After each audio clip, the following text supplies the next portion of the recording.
c'est fun d'avoir une autre voix. Jason Morrison a été élu par acclamation pour une deuxième fois consécutive à Wentworth le 7 novembre dernier. Bien, je suis bien content d'être élu comme ça. Ça nous montre qu'on fait quelque chose de correct. Le monde est satisfait. On travaille fort, puis je pense qu'on reflète ça. C'est sûr que 2 ans passés, si tu m'avais demandé si je passais sans compétition, j'aurais dit non. Mais après notre petite crise ici, c'est évident qu'on a fait on a pris des bons pas pour avancer des choses, pour s'assurer qu'on est protégé. Puis je pense que nos citoyens l'apprécient. Oui, et c'est comme ça que vous expliquez le fait que vous n'avez pas eu d'opposants? Oui, c'est ça. Je pense que tout le monde est pas mal satisfait. On a fait des grands changements au règlement l'automne passé, puis je pense que ça a rassuré du monde qu'on fait un bon job, puis on continue de faire un bon job. Oui, et vous avez été élu par acclamation comme tous les membres de votre équipe, les 6 conseillers aussi. Donc, qu'est-ce que ça signifie? Est-ce que c'est parce que les gens manquent d'intérêt envers la politique ou plutôt c'est par satisfaction? Vous le voyez de quel côté? Un peu des deux côtés. C'est sûr que j'espère que c'est à cause qu'ils sont satisfaits avec nous autres, mais je pense qu'on avait vu partout au Québec un manque d'intérêt dans le côté municipal. C'est sûr qu'avec des attaques sur le média social, ça devient de plus en plus difficile de se présenter, de prendre la chance d'être attaqué. Alors, on a cherché beaucoup pour des nouveaux membres aux équipes parce qu'on avait 2 sièges ouverts. C'est difficile quand même d'avoir l'implication du communauté. J'espère que ça va changer. J'espère qu'il y a assez d'intérêt pour aider votre communauté, que dans les prochaines élections, on va en avoir plus de monde. En 2021, on parle beaucoup aussi de parité, un nombre égal d'hommes et de femmes au sein d'un conseil municipal. Vous, ce ne sont que des hommes. Est-ce que vous avez essayé de trouver des femmes pour combler les postes? Oui, pendant plusieurs semaines, on va essayer de chercher du monde, des nouveaux voix, des femmes, des jeunes, des choses comme ça. Malheureusement, on n'avait trouvé personne. On a même laissé un siège ouvert sur notre équipe jusqu'aux dernières minutes avec la possibilité d'avoir cette nouvelle voix. Puis malheureusement, il n'y avait personne intéressé.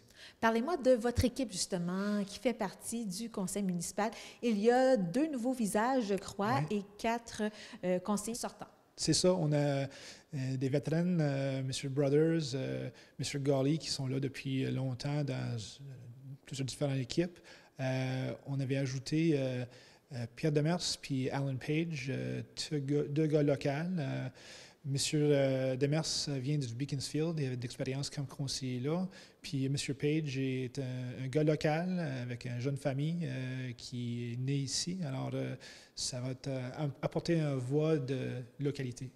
Lorsqu'on s'était parlé 4 ans auparavant, on parlait beaucoup de l'hôtel de ville et ce rêve a été enfin concrétisé. Je dis un rêve parce que, en fait, l'administration était dans un petit local. Maintenant, c'est fait. Vous avez un nouvel hôtel de ville. Qu'est-ce qui s'en vient donc pour la municipalité puisque cette étape-là a été franchie? Bien, c'est sûr que les derniers 4 ans, on a investi beaucoup. L'hôtel de ville, c'était un grand investissement pour nous autres. On a aussi commencé des travaux publics. On n'avait aucun avant. Ce nouveau département coûtait assez cher pour les équipements, les nouveaux employés. Alors, avec tous ces investissements qu'on a faits depuis 4 ans, on prévoit les prochains 4 ans plus comme stabilisation, de repayer nos dettes, de s'assurer que tout marche bien. Alors, pour les prochains 4 ans, les investissements vont être minimes. Surtout quand on sort du COVID, on avait vu des augmentations de prix assez sévères sur une construction, sur tout. Alors, pour nous autres, ça va être vraiment juste tel quel. Parlez-moi aussi du sous-sol. La dernière fois qu'on avait visité les lieux, le sous-sol n'était pas terminé. Est-ce que ça s'en vient? Ça va être tranquillement. Nos employés travaillent là-dessus. Le grand problème, c'est de trouver des sous-traitants pour compléter des travaux. Mais on arrive en espérant pour dans les prochains mois, ça va être complété. Puis on va commencer d'avoir nos racontes mensuelles ici. Oui, c'est ça, parce que c'est à ce à quoi va servir le sous-sol? C'est ça. Pour les racontes, quelques offices de plus pour les travaux publics. Ouais. Et pour les gens qui sont moins au courant de ce qui se déroule à Wentworth ou qu'est-ce qu'il y a, la dernière fois qu'on s'était parlé en 4 ans, c'était la nature. Est-ce qu'il y a eu des services qui ont été bonifiés en 4 ans? Oui, je suis bien fier que l'année passée, en été, on avait passé la politique WILD. Tu vas noter que notre nom d'équipe était Wild Wentworth. WILD, c'est un acronyme pour Wentworth, un investissement dans la Ligue de développement. Notre intention, c'est de vraiment s'assurer que si on a du développement ici, c'est respectueux de l'environnement. On avait vu du pression, du construction avec nos voisins à Gore, Brownsburg, La Chute. Nous autres, on veut quand même un peu de développement, mais pour nous autres, l'attire de Wentworth, c'est la nature. Alors, avec la politique en place, l'automne passé, 2 mois passés, on avait créé un fiducie foncière que la municipalité va ajouter 3 % de son budget annuel pour créer un fonds pour acheter des terrains quand ils deviennent disponibles. L'idée, c'est que ces terrains achetés vont être mis en conservation pour perpétuité. De plus, pour s'assurer que nos citoyens peuvent en profiter, on va trouver des façons de créer un réseau de sentiers pour donner l'accès aux natures. Puis on a des idées pour des projets de conservation en même temps.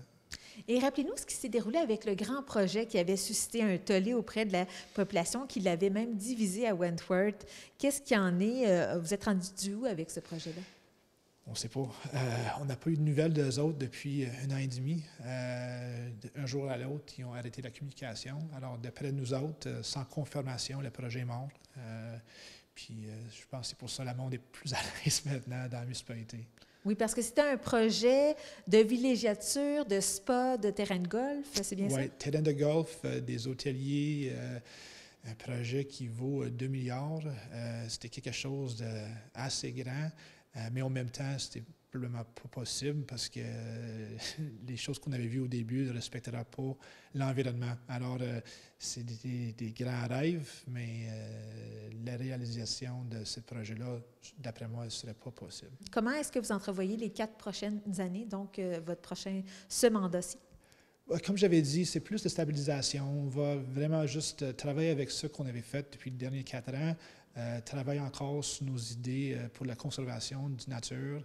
Je ne vois pas des gros investissements pour les prochains 4 ans, sauf peut-être les rues. On a des subventions qu'on va utiliser pour faire des réparations. Mais comme je dis, on est assez petit qu'on n'a pas besoin de dépenser des grands montants à chaque année.